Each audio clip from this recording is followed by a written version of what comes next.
Speed fans, start your engines. This will be my review of the Speed Racer issue 1, 2, and 3 miniseries. It originally was produced by Wildstorm Productions. IDW collected this in the Racer X Origins collection in this trade paperback. So this is my review of Speed Racer 1, 2, and 3 issues. Now, a lot of people know about Speed Racer. He pretty much was this race car driver, kind of like a superhero in a way, and he raced alongside the mysterious Racer X and all kinds of racing games. So pretty much think NASCAR, but like meets like James Bond in a way.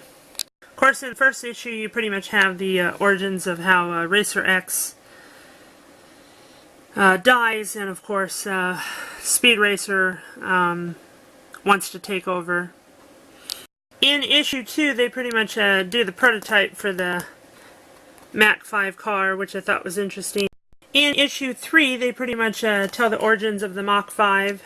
It's interesting how the origins not just tell of Speed's, how he becomes Speed Racer, but also of like how his family deals with, you know, trying to make it in the industry of racing, and of course their cousin Hank, who also races. I'm pretty sure movies like Driven and The Fast and Furious really got these ideas from possibly Speed Racer, maybe the writers of them. I like the origin of how Trixie ended up going from a photographer to being friends with the family.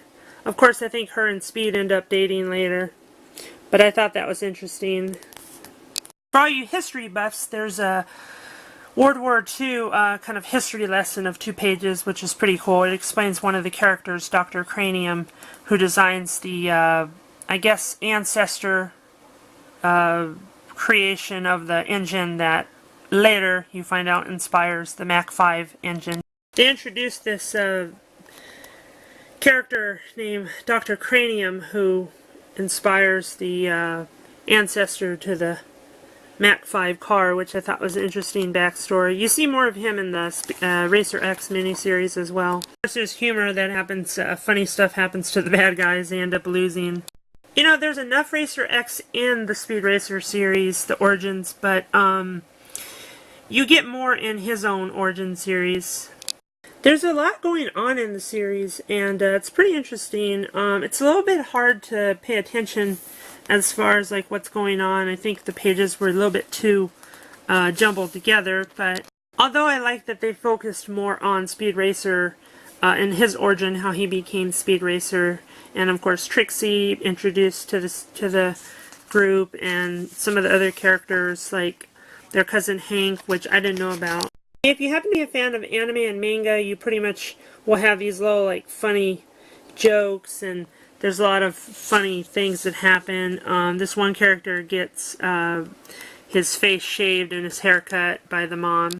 I enjoy the origins of the characters, and you know, how Speed and the rest of the people kind of became who they were.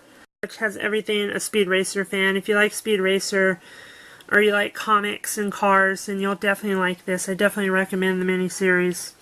Yeah, I mean, overall, it's an interesting origin series. I don't think they ever really talked about the origins in the cartoon. I never really watched the cartoon that much. And I don't think in the live-action movie they talked about it. But I thought it was interesting that they actually did this. This is definitely for die-hard Speed Racer fans. That's my review of the Speed Racer miniseries, issue 1, 2, and 3. If you'd like to check out more Speed Racer reviews, you can check out my Racer X issue 1, 2, and 3 miniseries Origins as well on my channel. And thanks for watching.